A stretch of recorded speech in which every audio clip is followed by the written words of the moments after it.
Madhava Kunja Bihari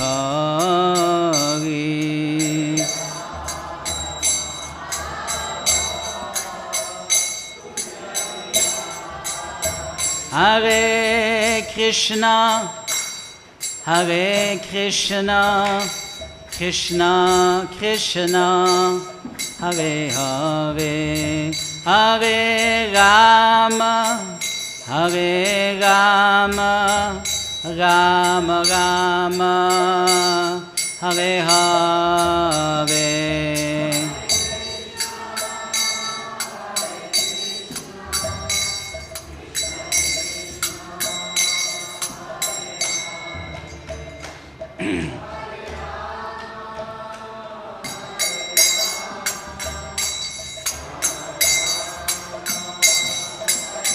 Hare Krishna, Hare Krishna, Krishna Krishna, Hare Hare, Hare Rama, Hare Rama, Rama Rama, Hare Hare, Hare Krishna.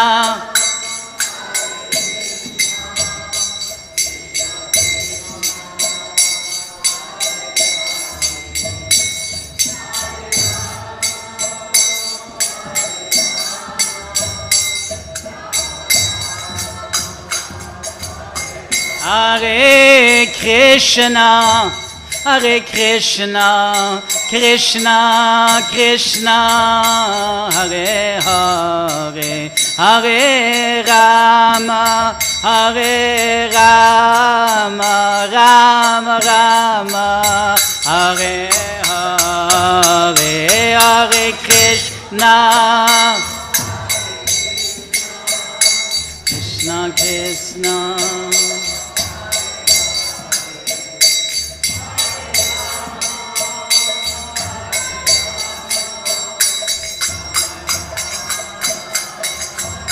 Hare Krishna, Hare Krishna, Krishna Krishna, Hare Hare, Hare Rama, Hare Rama, Rama Rama, Hare Hare, Hare Krishna.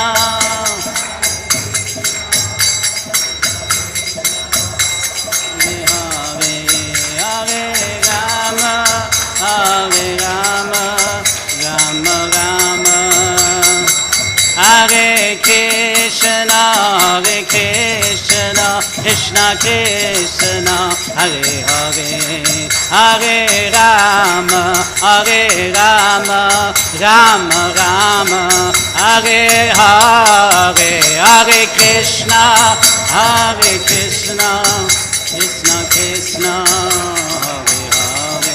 Hare Rama, Hare Rama, Rama Rama.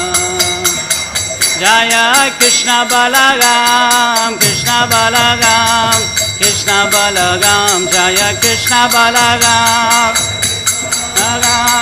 Krishna Balaram, Krishna Jaya Nimai Nitai, Nimai Nitai, Nimai Nitai, Jaya Nimai Nitai, Nitai, Nimai Nitai. Jai Jaya Prabhupada, Prabhupada, Prabhupada, Jai Jai Prabhupada, Prabhupada, Prabhupada, Prabhupada. Nitai go Haribol, Haribol, Haribol, go Haribol, Haribol.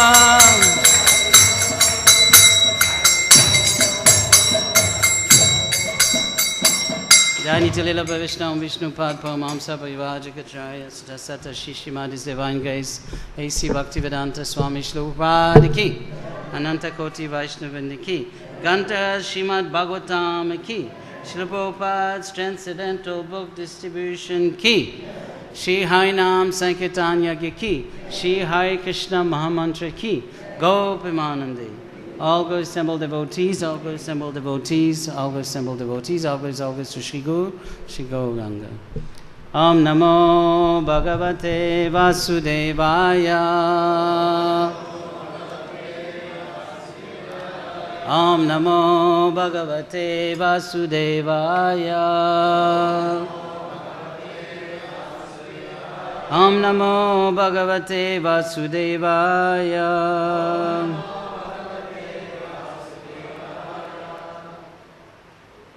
Canto 8,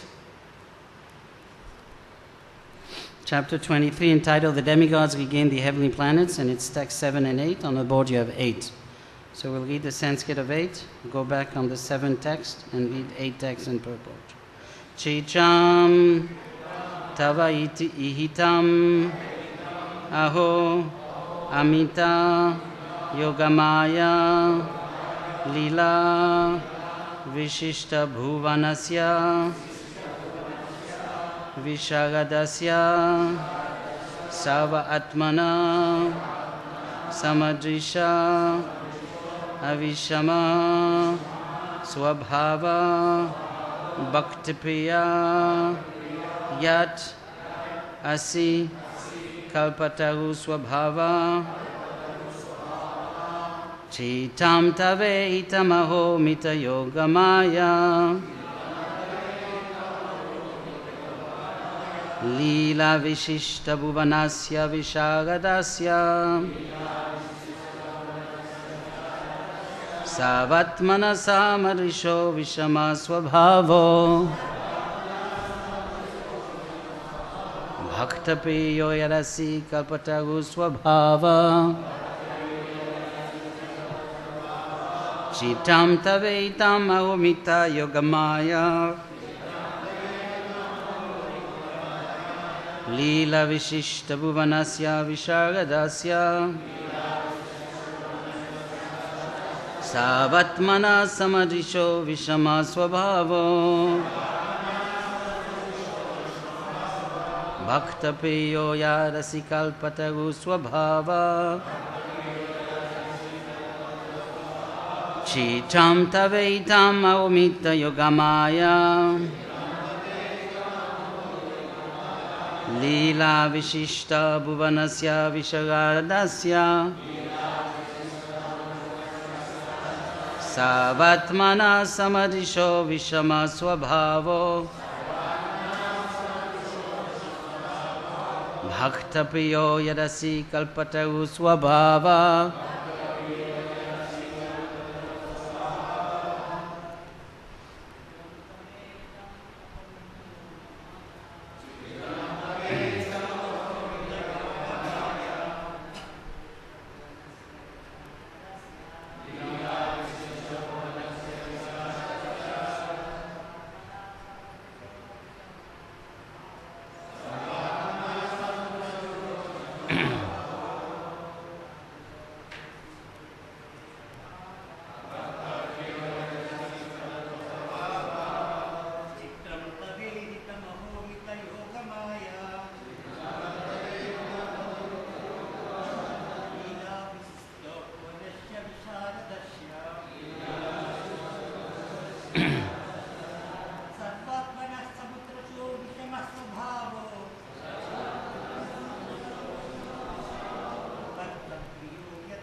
Taveitam avamita yogamaya Lila vishishta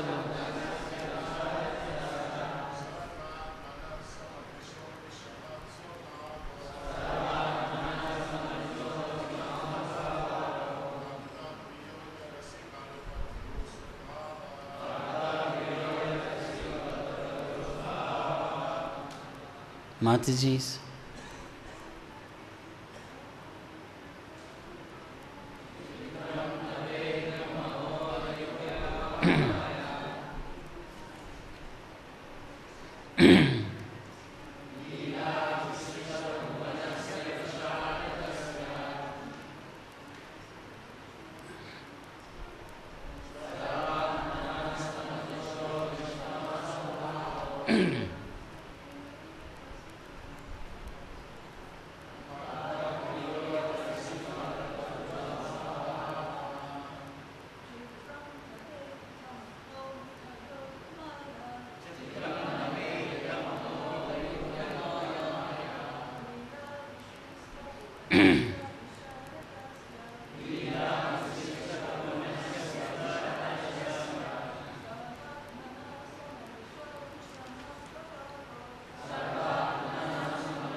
Chitram, very wonderful.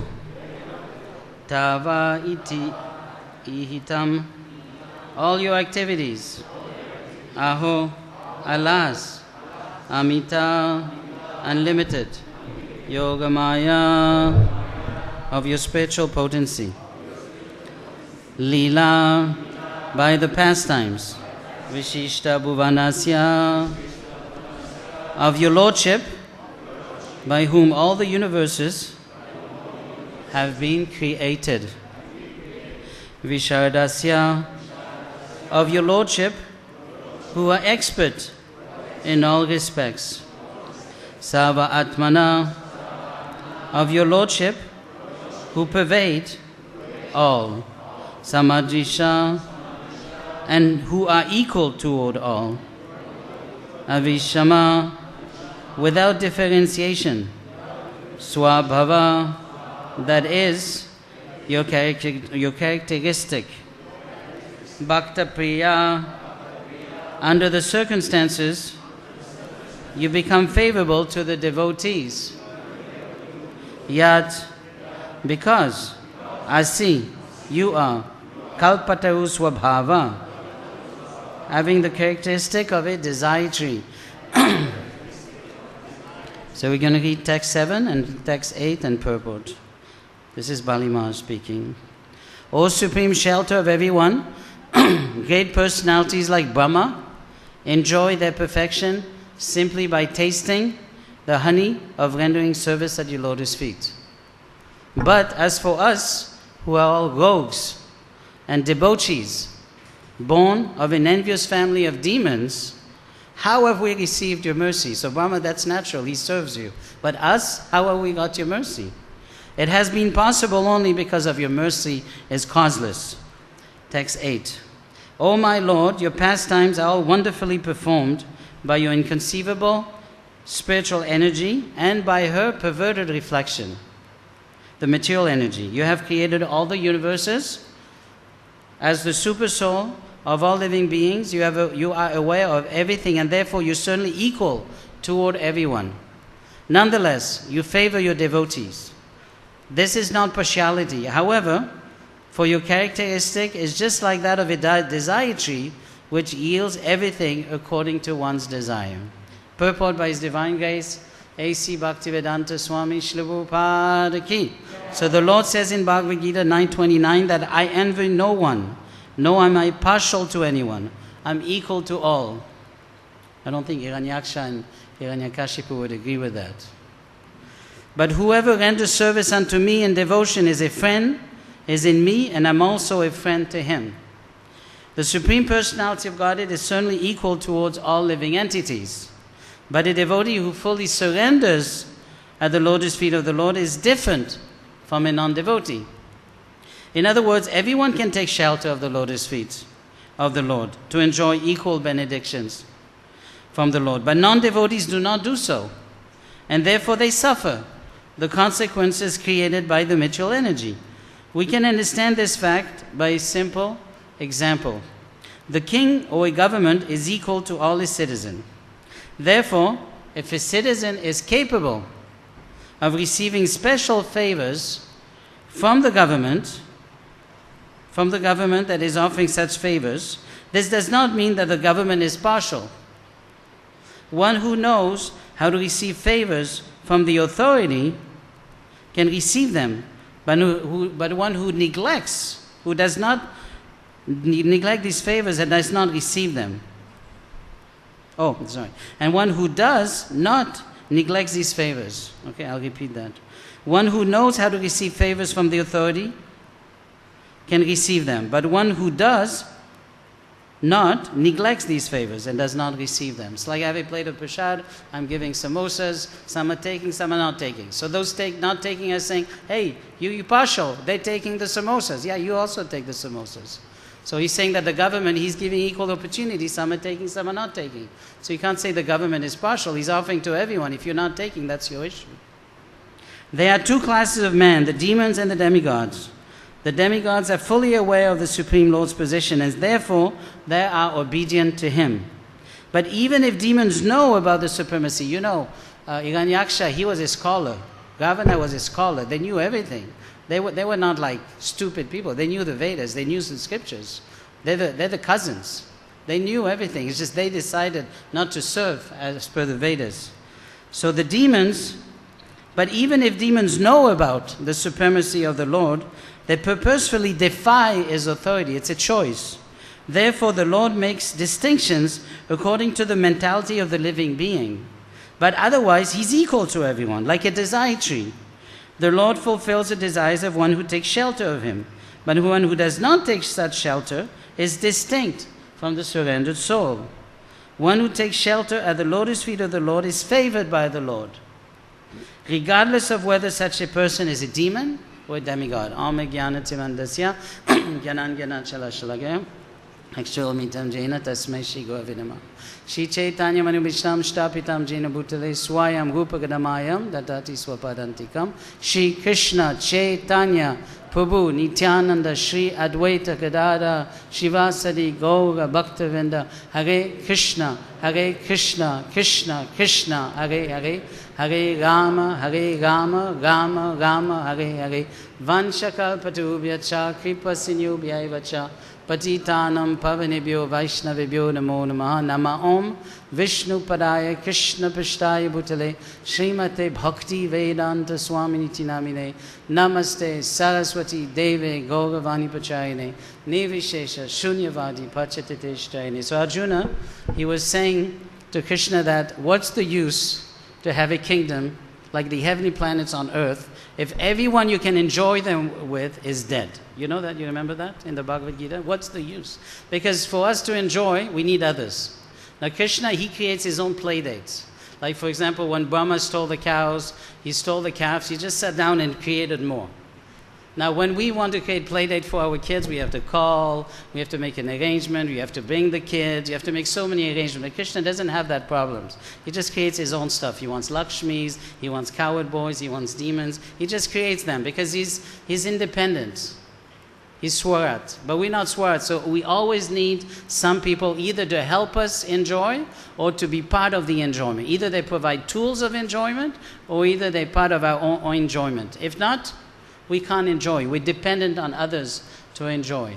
That's why Arjuna is saying that, what's the use? I'm going to fight, I'm going to get the kingdom. All these people that I can enjoy with, they're going to be dead. What's the use? Because I can't enjoy on my own. I'm not like you. So we're always indebted. Like for example, we read in the Bhagavatam today. So that means we're indebted to Vyasadeva. Vyasadeva put all the scriptures on paper. If not, we would have to listen to them and remember them. He put everything. And we're indebted to Narada Muni, to Sankaracharya, all these people that put forth different types of philosophies that we're actually taking advantages of. We're indebted. You're indebted to the forefathers. Why? Because the forefathers, they created culture, they created real estate, they created the country, they maintained civilization. We indebted to them. Then we're indebted to the father, the mother. The father and mother gives birth. They maintain us. They give us food. They give us direction. So we're indebted to them. We're indebted to the demigods. That's why they did the Indra Yagya in Vrindavan. Nanda Maharaj was saying, we have to thank Indra. Indra is giving us rain. They give us heat. They give us rain. They give us so many different facilities. They give us heat, the wind, the fire. Everything's from the demigod. So there's no way. We're indebted to the cows. We're indebted to the dogs. We're indebted to everyone in society. All the relatives, we're all indebted. You cannot live. That's why they have this Pancha Yagya in the Vedas that to fulfill your obligation, then you have to follow certain rules, certain regulations, because you're always indebted. It is not possible to get free from indebtedness. We owe, the husband owes to the wife owes to the husband, the children take care of the parents because the parents took care of them, and then the parents become indebted to the kid. It's a network of indebtedness. Obviously we know, it is said that one who is on the highest platform, he doesn't have that debt anymore. Just by serving Krishna, like they serve Govardhan, everything is fulfilled. So where I'm going with this is that in the same way that we're indebted, at least materially, to so many things, we are indebted to the Vaishnavas for their causeless mercy. We cannot live without mercy. It is not possible. So in a letter to Jai Tirtha, Prabhupada said that you depend on my mercy, I depend on your mercy. This is the platform of reciprocation, and this platform is a platform of love, Krishna consciousness. So we cannot live without the causeless mercy of the devotees, actually of all living entities. Unless we get mercy, there is no place for spiritual advancement. It is not possible. And the Christians tell us that. When you preach to the Christians, what do they say? Because we tell them, you have to chant, you have to get up early, you have to read the scripture. They say, no, it's not by doing the work that you get saved. It's by accepting Jesus in your heart. Or when we tell them you should be vegetarian, they said, it's not what comes in your mouth. It's not all these activities, it's just accepting the Lord. And it's true, because ultimately it's the Lord that's going to pull you out. It's the devotees, it's the Vaishnavas that are going to save you. But it doesn't mean that we don't do any activities. We have to act. Like if you're in a jail situation, you got caught, you're in the prison, what do? You're trying to act well. But acting well is not what saves you. What saves you is the government or whoever is in charge says, okay, you can take him out, you can put him in parole. Unless that person gives you mercy and accepts, you can be as good as you want, you'll be in the jail for eternity. So it's not the work, although we have to work. We have to act properly. We have to attract Krishna's intention. We know that Bhaktisiddhanta said this. We have to act in such a way that Krishna may see us. Now we try to see Krishna. But unless we get the mercy, it is not possible. Like what's the story in Chaitanya Bhagavat and also in the CC about this Brahman, this brahmachari. He wanted to see Gadadab. He told Srivas that I want to go to your house and see Chaitanya Mahaprabhu dance. He said, no, that's not possible. Chaitanya Mahaprabhu doesn't want any outsiders. He says, please, and he was begging. He said, okay, you do austerities on milk, you drink, you eat fruits, you're celibate, I'll bring you, but you have to hide. So Chaitanya Mahaprabhu, he was dancing and the brahmachari was seeing them dance, and at one point Chaitanya Mahaprabhu stopped. He said, there's someone here who's not supposed to be here. And he got very angry, and Shiva said, okay, I have this brahmachari, but he's very qualified. He supports himself on milk. And Chaitanya Mahaprabhu said, what? You think you can get my mercy just by sustaining on milk? What about Hanuman, who was a monkey? What about Gajendra? He was an elephant. What about the gopis of Vraja? You think it's by doing austerities that they became advanced? It's no, because they surrendered to me out of love. Like the dog, Shivananda Sen's dog? You know that story? There's a dog that Shivananda Sen gave his mercy to. And one day he had to cross the, they were in Jagannath Puri, the waters. And he had to pay, the boatman didn't want to take the dog. So he gave him a lot of money to take the dog. And at one point he left the dog alone. He had to do something, and his servant didn't take care of him. And when he came back, the dog wasn't there. He was so much in anxiety because he felt responsible for the dog. And then he looked everywhere. For 2 days they looked. Finally they met Chaitanya Mahaprabhu. And what did they see? They saw Chaitanya Mahaprabhu feeding green pulp, coconut pulp to the dog. And the dog would say Krishna and Hare and Ram, chanting. So he got the mercy of the Vaishnava. He got the mercy of Krishna. And he went back to Godhead the next day. So it's not because of his work. It's not he did austerities. Maybe past life, we don't know. But he got the mercy. So whenever someone wants to take you out, you may be qualified, not qualified. If you attract the attention of someone who has qualification, who has power, they can pull you out.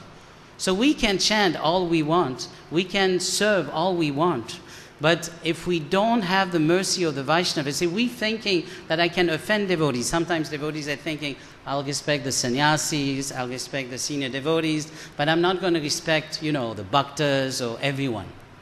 You know the story of Dhruva, what happened? Dhruva was a little boy, 5 years old, and Suruchi, his stepmother, she didn't know who was Dhruva, so she insulted him quite bad. He was just an angry Kshatriya boy. His lip was trembling. He was so angry. So when he became a pure devotee, by Krishna touching him, everything got purified. Krishna told him, Vishnu told him, that your mother will die in a forest fire. Your brother will be killed in a hunting expedition. And she will be so much disturbed that she will look for him and she will die in the forest fire. So Prabhupada says, and I want to read you this. This is so powerful what Prabhupada is saying. He says that Suruchi would become mad upon the death of her son and would enter a forest fire, and thus life would be ended. That's because of her offense. This was specifically mentioned by the Lord to Dhruva because he was determined for revenge against her. From this, we should take the lesson that we should never try to insult a Vaishnav. Not only should we not insult a Vaishnav, we should not insult anyone unnecessarily. That means that not only do we need the mercy of the Vaishnavas, you need the mercy of all living entities. Because ultimately, anyone on the path of devotion will become a pure devotee. So unless we come to the platform of pure devotion, we will take the reactions to offenses. So it's a phantasmagory to think that I can make advancement on my own and that I don't need the mercy of others. Sometimes we have this mentality that I don't want to be with others, I don't respect. But the devotee is always respecting others. He respects the plants, he respects the ants, he respects living entities. He's always in respect. It's an internal mood. You know, Chaitanya Mahaprabhu says, I'm not a sannyasi. I'm not a vanaprast. You know that verse. I'm vanaprast, I'm not grihastha. Like this. He said, I'm not a Brahmin. But it doesn't, I'm only the servant of the gopis. Das, anudas. But that doesn't mean that he's not sannyas, that we shouldn't be grihastas, we shouldn't be brahmacharis, we shouldn't be a woman or be a man, follow what we're supposed to follow, be children, follow authority, not be gurus. It doesn't mean this. It means that internally the mood of the devotee is he realizes that ultimately I'm not all these things. Externally he'll act according to Varnashram. But the internal mood of the devotee is that he always sees himself as the servant of the servant. So it's the same thing in terms of getting the causeless mercy of the devotee. It's not that the guru begs to the disciple, give me your mercy. No, he's guru, he's disciple. But his internal mood, his understanding is that ultimately Krishna sent me that person for me to serve. And I have to serve that living entity. So this mood of serving the devotees, or this mood of praying for mercy, or getting the causeless mercy of the devotee is an internal mood. It doesn't stop everything else we have to do, but ultimately we understand that we have to be humble and that we need the mercy of all the living entities.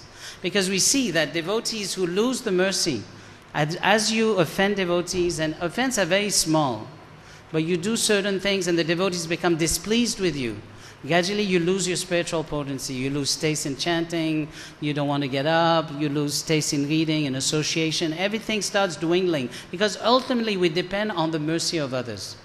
As we indebted to all others for giving us life, for giving us food, for giving us all these things, country and real estate, all these things come from them. We depend on the causeless mercy of the devotees to be able to make spiritual advancement. So here Bali is saying that I understand Lord Brahma, he's always absorbed in you, so you give him your mercy. But me, I'm born in a family of demons. How come you giving me your mercy? So you can't say that he's 100% qualified in terms of austerities. The demons also do austerities. But he became qualified because he's starting loving the Lord. And that is the devotee for the qualification for understanding Bhagavad Gita. You have to be a devotee. Devotee loves Krishna. That's why people who are not devotees, they can't figure out Bhagavad Gita. The most confidential knowledge, 9th chapter. Most confidential, you can read it. Anyone can read it that can't figure out what Krishna is saying. But as you develop love for Krishna, it becomes so clear what Krishna is saying. But it's open.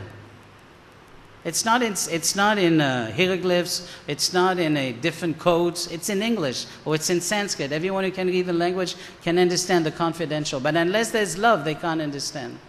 So that mood of understanding the causeless mercy of the Lord, actually the mercy of the Lord and the devotees, it's an expansion. As our senses are extensions of the Lord's senses, our mercy is the extensions of the Lord's mercy. Because the devotee understands the mission of the Lord, he wants also to save the others. But that's an extension because of his love for the Lord, he becomes merciful, and that's the extension of the Lord's mercy. Therefore, in any circumstances that you work, that they be workers, that may be not initiated, that they be only karmis, ultimately we shouldn't be insultive or we shouldn't be offended. And we make mistakes, so then we should say, I made a mistake. And that's how we actually not misuse our independence. Like sometimes you're on Sankirtan and someone pushes you away and you just want to slap them. So I can do it, I can slap, but then I'm misusing my independence. My independence is I'll slap or won't slap. I'll be merciful, I won't be merciful. So we always have to use our independence properly. So here we see that everything is based on causeless mercy. Bali Maharaj has mercy. So the second verse with the purport explained that the Lord is partial. Now, Hiranyakashipu wouldn't agree, because how can you be partial? I mean, you kill us and you save them. Every time there's a problem, you come and help the demigods. How is it? So he explains, Prabhupada explains in the purport that I'm offering something, the government is offering something. You don't want to take it because you have so much envy of the government, that's your problem. I'm offering it to you too. You don't want it, and the others are taking. I'm not partial, I'm just offering it to everyone. So he's giving this to everyone. Is there any question on these points before I continue, or comments? Yes, Baldev. Any microphone anywhere? This is really important, this causeless mercy, because especially when we become more advanced, then we're thinking that we become very advanced. But this Trinadapi Sunicca verse, this humility, is the most important verse for us. And I'm so proud thinking I'm so advanced. But we always have to work on understanding that ultimately we are not all these denominations, although we have to act in this denomination. Senior has to be senior, junior has to be junior, guru has to be guru, woman has to be woman, one man has to be man. All this is there, but inside the internal mood should be that we are servant of everyone. Yeah.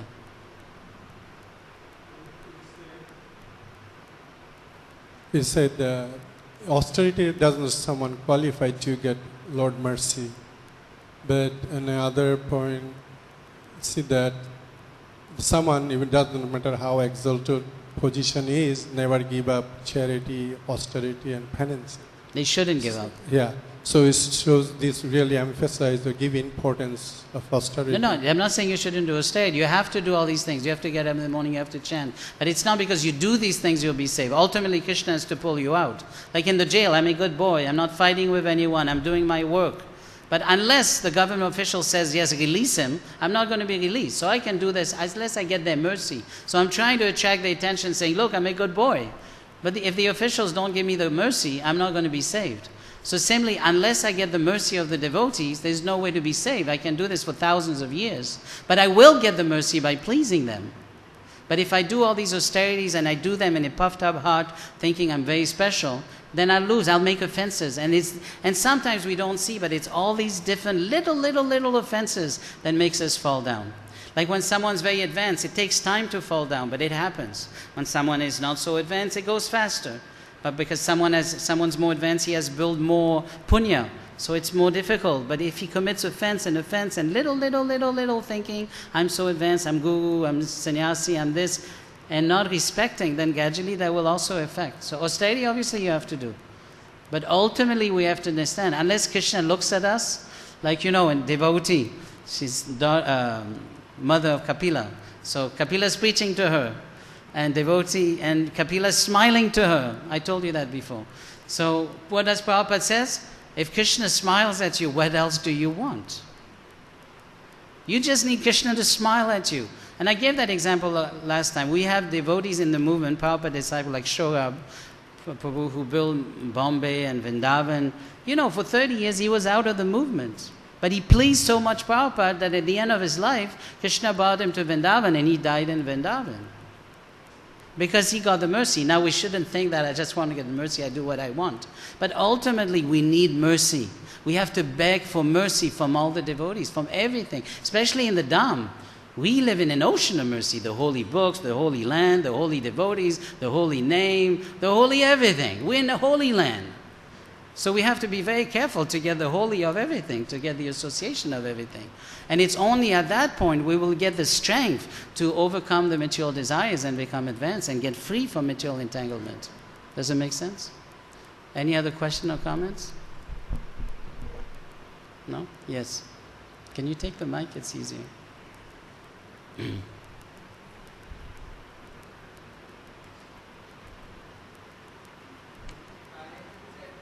Did you put the mic? Why is it said Bali got causeless mercy? He had surrendered and passed all the tests. Afterwards, he got more mercy in form of Lord's association. So why is it said he got causeless mercy? But because of Prahlad. He was saved because Prahlad saved. When Prahlad Maharaj asked to save his father, and Nrisimhananda says, that's Prabhupada's words, but he says, why just one generation? 7 generation up, 7 generation down. So Banasura also got it. I mean, he didn't get it in the same way, but he got Krishna came. So because of his grandfather, then he got saved. He's a Kripa Siddha, means by mercy. He didn't do the sadhana. We are sadhana siddhas. But because of Kripa, he got it. And so he got causeless mercy. But how did he get causeless mercy? He got causeless mercy because of a devotee. We cannot live without devotees. It's like in the mature world. You want a job, you can be very qualified. You can't get a job many times. You have to know people. And when you know people, even if you're not qualified, you're going to get the job. Some people are so expert in showing they know stuff, they don't know nothing. Some people are so expert, they know so many things and they can't get jobs. Because they know the right people. So in spiritual life it's the same thing. You have to know the devotees. And because you know the devotees, Krishna becomes so happy. When the devotee is happy, he becomes satisfied. And then he takes us out. Yes, Prabhu. Hare Krishna. Prabhu, actually in Bhagavad Gita, there is one slokam is there now, Vidya Vinaya Sampanne Brahmane Gavihasti. Yes. Sunichaiva Sopakecha Pandita Samadarshina. Similarly in the Sikshashkamas, Trunadapi Sunichayana Taroriva. So how to elevate it to that standard an ordinary person? Yeah, but it's not that you see the dog or the lion equally, that you're going to go and give a hug to the tiger. You have to deal based on the body. So it's an internal mood. You have to realize, it's like, what's his name? Jad Bharat, when he was carrying the palanquin, he didn't want to walk on any ant. Or Meganda, the hunter. Megari, the hunter. At the end, I mean, everyone's amazed. He was killing animals, half killing it. Now he didn't want to step on an ant. What did Narada Muni do? That's the mercy again. So it's an internal mood, like in the forest fire of material existence. In the Bhagavatam is described the Grihastha. He should be expert in being engaged in family life, at the same time being detached inside. So it's not he doesn't give love to his wife or his kids or does what he has to do. He gives it and is real. But inside he's detached. Like Prabhupada said, it's not that the pure devotee is impotent. It's not he can't have sex. It says he just doesn't do it. So if he has to do it, he does it. He does what he has to do. But inside, he's detached. So that's a high stage. Does it make sense? Yeah. Yes, Baladev.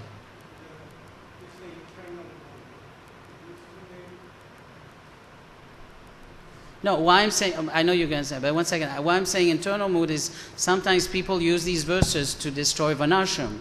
So it's not that, because unless you advance, you have to follow Varnashram. And even when you advance, you have to follow Varnashram to show the example. So it's not that I'm thinking I'm not a sannyasi, I'm just going to become a Navaduta. No. Inside, I understand. But outside, I have to act according to etiquette. Yes. Okay. Internal mood only can recognize by Lord. Or people who are in your level. Yeah, people only devotee. Krishna knows internal mood of the devotees. But we act in platform material world, everybody different way we act. It is kind of create a conflict because the internal mood. So someone has a mood, serve Krishna this way. Someone. But I'm not speaking about that mood. We can speak about that mood, but that's not the mood I'm speaking about. I'm saying sometimes we see it. It's okay. But like example, someone gave that Hanuman was serving Lord Ramchandra and whereas the sparrow was trying to serve Ramchandra. But only Ramchandra clarified to Hanuman, okay, yes, his service is not what you're doing and what he's doing is not different. But the Lord himself was present and he clarified it. But in our stage, it's nobody to really... You can only understand people who are equal to you or lower to you. In the sense that based on advancement, you can understand someone's at your stage or someone's at a lower stage. If someone's higher, you can see he's higher, but you can't understand. But you can see that there's symptoms of a higher consciousness. But basically, you can understand your stage and lower. But ultimately, we have to do what we have to do. But we have to develop humility, and that's very difficult because we protect ourselves in backward position because we don't want to feel that we're nothing. Who wants to feel that you're nothing? Hey, I'm nothing. Yeah, we are nothing. Krishna said we have to be Chaitanya Mahaprabhu, my guru, that was a fool in front of my guru. Yeah, we fools. But who wants to really think that he's a fool? We say it, I'm a fool, but no one wants to feel a fool unless you replace this by a higher taste. Because now we're taking pleasure with external pleasures. So when you external pleasures, you don't want to feel you're a fool because being intelligent, that's what gives you those pleasures. But if you replace it by an eternal mood of pleasure, then all these things go away. There's no attraction. Yes? Okay. Anything else? Okay. Shall we start? Mataji, yes. Maybe we take the mic.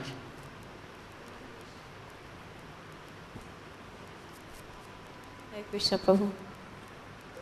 Well, for us, it all comes down to Yasya Prasad, Bhagavat Prasad. Yes. So, if you like to elaborate a little more on that.